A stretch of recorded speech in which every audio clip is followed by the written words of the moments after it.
اعوذ باللہ من الشیطان الرجیم بسم اللہ الرحمن الرحیم یا صاحب الجمال و یا سید البشر من وجهك المنی لقد نور القمر لا يمكن الثناء كما كان حقه بعد از خدا بزرگ تو ہوئی قصہ مختصر جزا اللہ عنا سیدنا و مولانا محمد صلی اللہ علیہ وآلہ وسلم ما هو اہلہ یا رب لک الحمد کما ینبغی لجلال وجهک وعظیم سلطانک رب اشرح لی صدری ویسر لی امری واحلل عقدۃ من لسانی یفقہوا قولی رب زدنی علما رب زدنی علما رب زدنی علما۔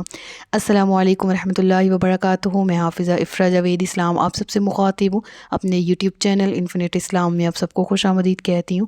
امید کرتی ہوں آپ سب خیریت سے ہوں گے، زندگی پرسکون پر اطمینان اور ایمان بالخیر گزر رہی ہوگی۔ پارہ نمبر 18 سورۃ النور، اردو ترجمہ اور تفسیر۔ آج اس کا آخری رکوع ہے، آخری سبق ہے۔ آج کے سبق میں سورہ نور انشاءاللہ مکمل ہونے جا رہی ہے۔ آیت نمبر 61 تک ہم گزشتہ اسباق میں پڑھ چکے ہیں۔ آج کے سبق میں آیت نمبر 62 سے باقاعدہ آغاز کیا جا رہا ہے، اور اس رکوع میں بارگاہ نبوی کے آداب سکھائے جا رہے ہیں۔ نبی پاک صلی اللہ علیہ وآلہ وسلم کی بارگاہ کا ادب سکھایا جا رہا ہے۔ اس دور میں جب قرآن کریم نازل ہو رہا تھا، آقا علیہ الصلوۃ والسلام کی حیات ظاہری تھی، تو اس وقت منافقین کا کیا رویہ تھا، کس طرح سے اس رویے کا رد کیا گیا اور کس طرح سے سکھایا گیا کہ نبی پاک صلی اللہ علیہ وآلہ وسلم کی بارگاہ میں جب حاضر ہو تو کس طرح سے ہو، ان کو پکارو تو کس طرح سے پکارو، ان کی بارگاہ سے رخصت طلب کرو تو اس کے لیے بھی اجازت طلب کرو۔ تو یہ آیات ہمیں سکھاتی ہیں بارگاہ مصطفیٰ صلی اللہ علیہ وآلہ وسلم کا ادب، اور ساتھ ہی ساتھ یہ کہ ہمارے شیخین، ہمارے مشائخ اسلام، ہمارے اساتذہ، ہمارے علماء، ہمارے فقہا جن سے ہم علم حاصل کریں، ہمیں ان کا بھی کس طرح سے ادب و احترام کرنا ہے۔ تو گو کہ ان آیات میں بارگاہ مصطفیٰ صلی اللہ علیہ وآلہ وسلم کے ادب کا ذکر ہے، لیکن اس کی نسبت سے ہم سمجھیں گے اپنے دیگر اساتذہ جو ہمیں دین کی تعلیم دیتے ہیں، جو ہمیں سکھاتے ہیں دنیا میں کیسے رہنا ہے، جو ہمیں جینے کا طریقہ سلیقہ سکھاتے ہیں، وہ بھی ہمارے محسنین ہیں، ہمیں ان کا بھی ادب کرنا ہے۔ ٹھیک ہے، تو آیات کا ترجمہ پڑھتے ہیں، اس دور سے شان نزول پڑھیں گے اور اس دور سے اس کو ریلیٹ کر کے پڑھیں گے کہ ہمیں اس سے کیا سیکھنے کو ملتا ہے۔ تو شروع کرتے ہیں۔ بسم اللہ الرحمن الرحیم۔ انما المؤمنون الذین آمنوا باللہ ورسولہ وإذا كانوا معه على أمر جامع لم يذهبوا حتى يستأذنوه۔ ایمان والے تو وہی ہیں جو اللہ اور اس کے رسول پر ایمان رکھیں، اور جب کسی ایسے کام پر رسول کے ساتھ ہوں جو انہیں رسول اللہ صلی اللہ علیہ وآلہ وسلم کی بارگاہ میں جمع کرنے والا ہو، تو اس وقت تک نہ جائیں جب تک ان سے اجازت نہ لے لیں۔ شان نزول یہ بتاتا ہے کہ یہ وہ لمحہ تھا کہ جب 5 ہجری غزوہ احزاب ہو رہا تھا، اور اس کا پس منظر کچھ اس طرح سے ہے۔ غزوہ احزاب کو غزوہ خندق بھی کہا جاتا ہے، اور غزوہ احزاب کیوں کہا جاتا ہے؟ یہود کے قبائل اور منافقین، یہ تمام جو ایول، اور مشرکین مکہ، یہ تمام جو ایول فورسز ہیں، یہ اسلام کے خلاف متحد ہو گئی، اور ان تمام نے گروہ بنا کر مدینہ پر حملہ کیا، مسلمانوں پر، رسول اللہ صلی اللہ علیہ وآلہ وسلم پر۔ تو اس وقت غزوہ احزاب اس کو اس لیے کہا جاتا ہے، اور خندقیں کھودی گئی تھی حضرت سلمان فارسی رضی اللہ تعالیٰ عنہ کے مشورے سے، ٹھیک ہے، تاکہ وہ لشکروں کو مزید آگے آنے سے روکیں۔ زمین پہ بڑے بڑے گڑھے کھودے گئے تھے۔ تو یہ وہ لمحہ تھا کہ جب ابو سفیان جو ہے وہ قریش مکہ اور دیگر قبائل عرب کو لے کر مدینہ طیبہ پر حملہ آور ہوا، تو نبی پاک صلی اللہ علیہ وآلہ وسلم نے مدینہ طیبہ کے ارد گرد خندق کھودنے کا حکم دیا۔ بلا کی سردی تھی، بہت زیادہ سردی تھی، شدید سردی کا یہ دور تھا، اور مسلمانوں کے پاس خوراک کے ذخیرے بھی نہ ہونے کے برابر تھے، پیٹ بھر کر کھانا بھی نصیب نہیں ہوتا تھا۔ اور نبی پاک صلی اللہ علیہ وآلہ وسلم کے تمام غلام تو نبی پاک صلی اللہ علیہ وآلہ وسلم کے حکم کی تعمیل میں نہایت مصروف تھے، لیکن جو منافقین تھے وہ چپکے چپکے کھسکنے لگتے، جھوٹے بہانے بناتے، جھوٹے عذر پیش کرتے، گھر جانے کی اجازت طلب کرتے کہ ہم اس مشقت سے بچ جائیں، ہم اپنی جانوں کو بچا لیں اس وبال سے جو انہیں لگ رہا تھا۔ وہ جو جنگ کو مصیبت سمجھتے تھے، وہ جو کہ اپنے جان پر یہ بھاری بوجھ سمجھتے تھے، وہ اپنی جانوں کو بچانے کے لیے نکلنے کی کوششوں میں تھے۔ تو اس وقت یہ آیات نازل ہوئیں کہ اہل ایمان کا یہ شیوا نہیں کہ وہ ایسے نازک موقع پر بغیر اجازت حاصل کیے ہوئے کھسکنے کی کوشش کریں، بغیر آپ سے اجازت طلب کیے وہاں سے جانے کی کوشش کریں۔ لہٰذا ان کے نفاق کو یہاں پر ظاہر کیا گیا، اور یہ کہا گیا کہ جب بارگاہ نبوی صلی اللہ علیہ وآلہ وسلم میں حاضر ہو اور اہل ایمان تم سب جمع ہو تو کوئی بھی یہ ہمت نہ کرے کہ رسول اللہ کی اجازت کے بغیر وہاں سے اٹھ کے آؤ۔ اللہ اکبر۔ اب دیکھیں نا، وہاں منافقین کا طرز عمل تھا، یہاں آج ہمیں ہمارے اساتذہ کی بیٹھکوں کے آداب بھی سکھائے جا رہے ہیں کہ جس مجلس میں ہمارے اساتذہ موجود ہوں، وہ کوئی بات کر رہے ہیں، وہ کوئی وعظ و نصیحت کر رہے ہیں، وہ کوئی وعید سنا رہے ہیں، وہ کوئی بات سمجھا رہے ہیں، ایسے میں بلا ضرورت اٹھ کے وہاں سے نکل آنا، بلا ضرورت موبائل کی گھنٹی بجی ہے تو فون سننے لگ جانا، بلا ضرورت کسی سے مخاطب ہو جانا، ہم کلام ہو جانا، یہ تمام چیزیں کیا ہیں؟ ادب کے خلاف ہیں۔ الغرض یہ کہ مجلس کی تعظیم کے بارے میں دوران خطبہ احادیث کے مفہوم ملتے ہیں نا، کہ اس قدر خاموشی رکھی جائے کہ اگر کوئی شخص بول رہا ہے اور اس کو خاموش کروانے کے لیے اس کو کہا جائے، یعنی کچھ اپنے الفاظ، اپنے منہ سے الفاظ نکالے کسی بولنے والے کو خاموش کروانے کے لیے، اس کی بھی اجازت نہیں ہے کہ اپنے آپ کے لبوں کو سی لو۔ مجلس کے آداب میں جب خطبہ ہو رہا ہو، جب استاد، جب عالم، کوئی معلم کوئی بات نصیحت کر رہا ہو تو اپنے لبوں کو سی لو۔ اور صحابہ کرام گو کہ آقا علیہ الصلوۃ والسلام کی مجلسوں میں یوں موجود ہوتے کہ ان کے سروں پر پرندے بیٹھے ہیں، وہ ذرا سے ہلائیں گے تو وہ پرندے اڑ جائیں گے۔ اللہ اکبر۔ اس قدر کنسسٹنسی کے ساتھ، اس قدر کنسنٹریشن کے ساتھ وہ آقا علیہ الصلوۃ والسلام کی بارگاہ میں حاضر ہوتے تھے صحابہ۔ مومنین کی تو یہ شان ہے نا۔ تو فرمایا گیا کہ جب یہ آپ کی بارگاہ میں حاضر ہوں کسی کام کے لیے، کسی امر کے سلسلہ میں، تو بغیر یا رسول اللہ صلی اللہ علیہ وآلہ وسلم آپ کی اجازت کے یہ وہاں سے نہ نکلیں، ٹھیک ہے، جس کا ذکر یہاں پر آ گیا۔ پھر آگے ذکر آتا ہے، بے شک وہ جو آپ سے اجازت مانگتے ہیں وہی ہیں جو اللہ اور اس کے رسول پر ایمان لاتے ہیں۔ پھر اے محبوب، جب وہ اپنے کسی کام کے لیے آپ سے جانے کی اجازت مانگے تو ان میں جسے تم چاہو اجازت دے دو، اور ان کے لیے اللہ سے معافی مانگو، بے شک اللہ بخشنے والا مہربان ہے۔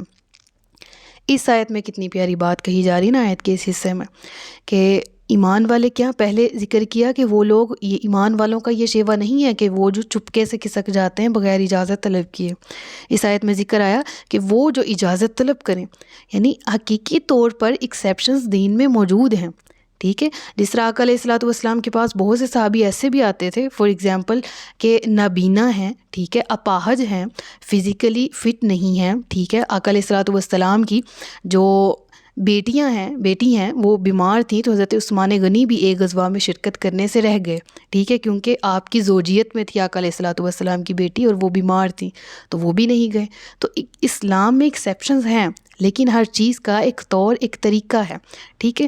تو اللہ تبارک و تعالیٰ یہاں فرما رہا ہے کہ ایمان والے وہ ہیں کہ جب کسی کام سے وہاں سے اٹھنا پڑے، جانا پڑے، وہاں سے مڑنا پڑے تو رسول اللہ کی بارگاہ میں حاضر ہوتے ہیں اور آقا علیہ الصلوۃ والسلام سے اجازت طلب کرتے ہیں۔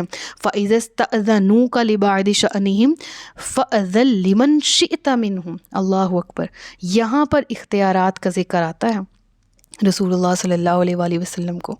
یہ نہیں حکم ہوا کہ لِبَعْضِ شَأْنِهِمْ فَأْذَن، کہ بس فَأْذَن ان کو اجازت دے دیجیے، اگر کوئی آپ سے اجازت طلب کرنے آئے تو ان کو اجازت دے دیں۔ اللہ نے فرمایا لمن شئت منہم، ان میں سے جس کو آپ چاہیں، جس پر آپ کی رضا ہو اس کو آپ اجازت دے دیں۔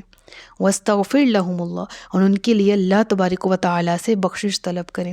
نیکی کا کوئی کام جاری ہے اور اس کو کسی مجبوری، واقعی حقیقی عذر کی وجہ سے کوئی کنٹینیو نہیں رکھ پا رہا، ٹھیک ہے، جیسے میں نے آپ کو مثال دی، کوئی غزوہ میں نہیں جا پا رہا، کوئی جہاد میں شرکت نہیں کر پا رہا، اب وہ آقا علیہ الصلوۃ والسلام کے پاس آ کے اجازت طلب کرتا ہے کہ میں اس موقع پہ میرے گھر والوں کو میری ضرورت ہے، میری زوجہ بیمار ہے، یا وغیرہ وغیرہ، میں اپاہج ہوں یا میں اس قابل نہیں ہوں کہ میں جسمانی طور پر جہاد میں شرکت کر سکوں، میں مالی طور پر مدد کرتا ہوں، تو ایسی صورتحال میں رب العالمین نے فرمایا حقیقی ایمان والے وہی ہیں جو آپ کی بارگاہ کے ادب و احترام کا خیال رکھتے ہیں۔ ٹھیک ہے، اور یہ بھی کہ آقا علیہ الصلوۃ والسلام کو پھر حکم ہوا کہ جب یہ آپ سے اجازت مانگے تو جس کو آپ چاہیں اجازت دے دے اور ان کے لیے بخشش۔ اپنی آوازوں کو آقا علیہ الصلوۃ والسلام کی آواز سے بلند نہ کرو، ان کی بارگاہ کے ادب کا خیال رکھو۔ ہم وہاں جاتے ہیں، ٹھیک ہے، تو ہمیں آقا علیہ الصلوۃ والسلام کو عاجزی کے ساتھ سلام پیش کرنا ہے، اور آقا علیہ الصلوۃ والسلام کی بارگاہ کے ادب میں جب وہاں سے ہوتا ہے نا کہ جب مدینہ منورہ جا رہے ہیں تو وہاں سے واپس آنے لگے تو پھر ایک سلام الوداع کہا جاتا ہے، تو وہ یہی والی نیت کے ساتھ کیا جائے کہ آقا علیہ الصلوۃ والسلام اب ہمیں اجازت دیجیے، زندگی رہی، مواقع رہے، اللہ کی رضا رہی، آپ ہم سے راضی رہے تو انشاءاللہ دوبارہ ضرور آئیں گے۔ تو اب کے لیے جو جتنے دن کا ہمارا یہاں پر سٹے تھا تو ہم آپ کے پاس رہے، اب ہم اجازت چاہتے ہیں، ہمارا سلام الوداع قبول کیجیے۔ تو آج بھی جب اس بارگاہ میں جائیں تو بڑی بڑی آیات لکھی ہوئی ہیں وہاں پر نا، جو مسجد نبوی ہے جہاں پر آقا علیہ الصلوۃ والسلام مدفن ہیں، تو وہاں پر بہت اونچی کر کے بڑی کر کے یہ آیات لکھی ہیں جن میں آقا علیہ الصلوۃ والسلام کی بارگاہ کے ادب کا خاص خیال رکھنے کو جو قرآن میں احکامات ہیں وہ مینشن ہے۔ اور دوسری بات یہ کہ اس لیے وہاں پر پہرے دار بھی موجود ہوتے ہیں کہ بعض اوقات عشاق عشق میں آ کے وجد میں آ کے ایسا نہ کر بیٹھیں کہ وہ اونچی آواز میں کچھ بولیں یا کچھ چیخیں جو ادب کے خلاف ہوں، لہٰذا انہیں حکم دیا جاتا ہے کہ آپ پیچھے کھڑے رہ کر سلام کریں، لہٰذا جو قوانین ہیں ان کو بھی فالو کرتے رہیں، ٹھیک ہے۔ اور سب سے پہلے یہ کہ میں ہمیشہ کہا کرتی ہوں کہ ادب جو ہے، عشق جو ہے، یہ ایمان کی طرف لے جانے کے لیے پہلی سیڑھی ہیں۔ وہ علم جو کہ گستاخ بنا دے، اس علم سے پناہ مانگا کریں، وہ علم جو کہ عشق دل سے نکال دے، اس علم سے پناہ مانگے۔ ہمارے نبی پاک صلی اللہ علیہ وسلم کی حدیث ہے نا کہ اے اللہ میں تجھ سے علم نافع طلب کرتا ہوں، علم جو نفع بخش ہو۔ اگر دعا ہوتی تو فقط اتنی ہوتی، اگر علم ہر طرح سے ہر لحاظ سے بہتر ہی ثابت ہوتا تو دعا میں بھی ہمیں یہ حکم ہوتا کہ اے اللہ میں تجھ سے علم مانگتا ہوں، عطا فرما، لیکن علم نافع کا ذکر کیا گیا۔ مومنوں کو حکم یہ دیا گیا کہ جب طلب کریں تو علم نافع طلب کریں رب العالمین سے، نفع بخش علم، ٹھیک ہے۔ ان اللہ غفور رحیم، پھر امید دلائی گئی کہ رسول اللہ صلی اللہ علیہ وآلہ وسلم جس کے لیے بخشش طلب کریں، جس اہل ایمان کے لیے رب العالمین کی بارگاہ سے رب العالمین اس کو معاف کر دینے والا، رحیم رحم کرنے والا ہے۔ بارگاہ نبوی کے ادب کا وہ بھی یقیناً ہم تمام کو سیکھنا چاہیے۔ لا تجعلوا دعاء الرسول بینکم کدعاء بعضکم بعضا، ذکر ہوا اے لوگو رسول کے پکارنے کو آپس میں ایسا نہ بنا لو جیسے تم میں سے کوئی ایک دوسرے کو پکارتا ہے۔ کیا کہا گیا؟ جیسے آپس میں ایک دوسرے کو مخاطب کرتے ہو، خبردار جو میرے محبوب صلی اللہ علیہ وآلہ وسلم کو ویسے بلایا۔ جیسے آپس میں آوازیں بلند ہوتی ہیں، خبردار اس بلند آواز سے رسول اللہ کی بارگاہ میں کوئی کلمہ ادا کیا، کوئی لفظ ادا کیا، نہیں تم ایسا نہیں کر سکتے، یہ ادب کے خلاف ہے۔ اور قرآن کریم میں باقاعدہ آیات ہیں کہ تمہارے اعمال ضائع کر دے گا، نیکیاں ضائع کر دے گا یہ عمل اگر تم نے بارگاہ نبوی کے ادب کا خیال نہ رکھا۔ اگر تم نے بارگاہ نبوی کی گستاخی کی تو تمہارے نیکی والے تمام اعمال اکارت برباد جائیں گے اور تمہیں اس چیز کا علم بھی نہیں ہوگا۔ علم ہو تو انسان توبہ کی طرف آتا ہے، تم سے توفیق توبہ چھین لی جائے گی اگر تم اس حد تک گستاخ ہوئے۔ لہٰذا حکم یہ ہوتا ہے لا تجعلوا دعاء الرسول بینکم کدعاء بعضکم بعضا، میرے رسول کو ایسا نہ پکارو گو کہ آپس میں ایک دوسرے سے مخاطب ہو، ان کی بارگاہ میں ہو تو ادب کو ملحوظ رکھو۔ بارگاہ رسالت کا ادب و احترام ملحوظ رکھنے کا اس آیت میں حکم دیا جا رہا ہے، اور اس طرح خطاب کرنے سے منع کیا جا رہا ہے جس طرح ہم لوگ آپس میں ایک دوسرے سے خطاب کرتے ہیں۔ بارگاہ رسالت میں شور مچانا، بلند آواز سے ایک دوسرے سے بھی خطاب کرنا، اور بلند آواز سے آقا علیہ الصلوۃ والسلام کو بھی پکارنا، یہ تمام چیزیں تمام طریقوں سے ایک دوسرے کو، چاہے آپس میں ہی ایک دوسرے کو کیوں نہ بلند آواز سے پکار رہے ہو، آقا علیہ الصلوۃ والسلام موجود، اس کی ممانعت کی گئی، ٹھیک ہے۔ اور حکم یہ ہوتا ہے کہ آقا علیہ الصلوۃ والسلام کو نرمی سے، محبت سے، ملاطفت کے ساتھ یا رسول اللہ کہو، گستاخانہ انداز سے نام مبارک نہ لو، گستاخانہ انداز سے رسول اللہ صلی اللہ علیہ وآلہ وسلم کو مخاطب نہ کرو۔ اسی لیے جب کہا جاتا ہے آقا علیہ الصلوۃ والسلام کا نام تو یا خاتم النبیین، یا سید المرسلین، یا امام الانبیاء، رسول اللہ، یا حبیب اللہ، یا نبی اللہ، گو کہ اس طرح پیار سے دیگر جو خطابات رسول اللہ صلی اللہ علیہ وآلہ وسلم ہیں ان سے ہی ان کو مخاطب کیا جائے، ان کو پکارا جائے، یہ ادب کے زیادہ قریب ہے۔ اور پھر اس کے آگے پھر شان نزول پڑھتے ہیں قد یعلم اللہ الذین یتسللون منکم لواذا فلیحذر الذین یخالفون عن امرہ ان تصیبہم فتنۃ او یصیبہم عذاب علیم۔ اب یہاں پر کس کا ذکر کیا جا رہا ہے؟ بارگاہ نبوی صلی اللہ علیہ وآلہ وسلم کا اگر کوئی ادب نہیں کرتا یا رسول اللہ کی نافرمانی کرتا ہے، رب العالمین فرماتا ہے میں ایسے لوگوں کو جانتا ہوں اور ان پر جو عذاب ہونے والا ہے ان کو اس سے ڈرایا جا رہا ہے۔ اور ذکر کیا جا رہا ہے اور حکم ہو رہا ہے کہ بے شک اللہ ان لوگوں کو جانتا ہے جو تم میں سے کسی چیز کی آڑ لے کر چپکے سے نکل جاتے ہیں، تو رسول کے حکم کی مخالفت کرنے والے اس بات سے ڈریں کہ انہیں کوئی مصیبت پہنچے یا انہیں دردناک عذاب پہنچے۔ منافقین جب آقا علیہ الصلوۃ والسلام خطبہ دے رہے ہوتے ہیں نا تو اس وقت مسلمانوں کی آڑ میں، یعنی ایک ہوتا ہے نا کسی چیز کی آڑ کے سامنے والا دیکھے نا تو ان کو ان کے پیچھے چپکے سے ہوتے اس مجلس سے نکلنے کی کرتے، یعنی ان کا یہ طریقہ تھا کہ جیسے تیسے کر کے نماز جمعہ میں شان نزول میں خاص طور پر لکھا ہے کہ وہ شریک تو ہو جاتے، لیکن جب خطبہ جمعہ کا آغاز ہوتا تو فوراً وہاں سے کھسکنے کی کرتے۔ تو اللہ تبارک و تعالیٰ فرما رہا ہے کہ اللہ ان لوگوں کو جانتا ہے جو تم میں سے کیا کرتے ہیں، کسی چیز کی آڑ لے کر چپکے سے نکل جاتے ہیں، رسول اللہ کے حکم کی مخالفت کرنے والے اس بات سے ڈریں انہیں کوئی مصیبت پہنچے یا انہیں دردناک عذاب پہنچے، دنیاوی عذاب پہنچے یا اخروی۔ مراد کیا ہے کہ دنیا میں بھی ایسے لوگوں کے لیے سخت وعید سنائی گئی ہے، دنیا میں بھی سکون نہیں ہے، راحت نہیں ہے، جو رسول اللہ کی بارگاہ کا ادب نہیں کرتا، نافرمانی کرتا ہے۔ واطیعوا اللہ واطیعوا الرسول، اللہ کی اطاعت کرو اور اس کے رسول کی اطاعت کرو، ٹھیک ہے؟ یہ نہ ہو کہ تمہیں پہنچے ان تصیبہم فتنۃ، کوئی دنیاوی آزمائش، دنیاوی مصیبت، او یصیبہم، یا کہ انہیں پہنچ جائے عذاب علیم، کیا؟ دردناک عذاب۔ الا ان للہ ما فی السماوات والارض، خبردار بے شک سن لو کہ اللہ ہی کا ہے، آسمان و زمین میں ہے جو تمام۔ قد یعلم ما انتم علیہ، اللہ جانتا ہے کہ تم کس حال میں ہو۔ رب العالمین فرماتا ہے کہ میں لطیف بھی ہوں، میں خبیر بھی ہوں، باریک بین بھی ہوں، خبر رکھنے والا بھی ہوں۔ تو جس نے کیا پیدا کیا وہ نہیں جانے گا کہ مخلوق کس حال میں ہے؟ قد یعلم ما انتم علیہ، تم جس حال میں ہو میں جانتا ہوں۔ یہ چیز دلاتی ہے نا، یقین دلاتی ہے، ہوپ دلاتی ہے، یہ آیت اسٹرینتھ بن جاتی ہے۔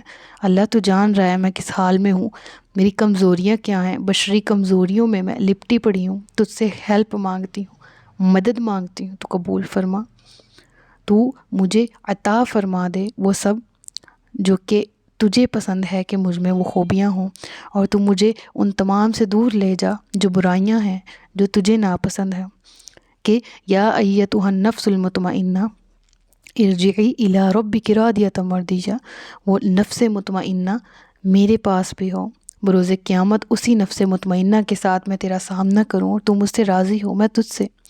وَيَوْمَ يُرْجَعُونَ إِلَيْهِ فَيُنَبِّئُهُم بِمَا عَمِلُوا، جس دن سب لوگ پھیرے جائیں گے اس کی طرف تو پھر وہ تم تمام کو خبر دے دے گا جو تم کر رہے ہو۔ اللہ بکل شیء علیم، اللہ ہر چیز کا جاننے والا ہے۔ تو یہ آخری آیت پوری سورہ ہم نے اب تک سیکھی، اس میں اتنے احکامات پڑھے عائلی زندگی کے، ازدواجی زندگی کے، اور گناہوں سے بچنے کے جتنے طریقے ہیں وہ تمام، گناہوں سے متعلق معلومات اور ان تمام سے متعلق وعیدیں، سزائیں، اور بچنے والوں کے لیے جو نوید ہے، ٹھیک ہے، اس کا ذکر کرنے کے بعد رب فرما رہا ہے کہ میں جانتا ہوں جو تمہاری کمزوریاں ہیں، میں جانتا ہوں جس حالات سے تم گزر رہے ہو، میں جانتا ہوں تمہاری نیت کیا ہے، تو میں تمہیں خبر کر دوں گا جب تم میرے پاس لوٹائے جاؤ گے، تو میں تو سب کچھ جاننے والا ہوں۔ لہٰذا ہمیں رب العالمین سے علم نافع اور عمل خیر کی دعا مانگتے رہنا چاہیے۔ یہاں پر سورہ نور مکمل ہوتی ہے۔ صدق اللہ العلی العظیم و صدق رسولہ النبی الکریم، سچ فرمایا اللہ نے جو عظمت والا ہے۔ اپنا بہت سا خیال رکھیے گا. انشاءاللہ نیکسٹ لیکچر میں سورۃ الفرقان کے تعارف کے ساتھ حاضر ہوں گی. مجھے بہت سا دعاؤں میں یاد رکھیے گا. اللہ تبارک و تعالی ہم سب کا حامی و ناصر ہو. تاجدار ختم نبوت زندہ باد. پاکستان پائندہ باد. السلام علیکم ورحمۃ اللہ وبرکاتہ.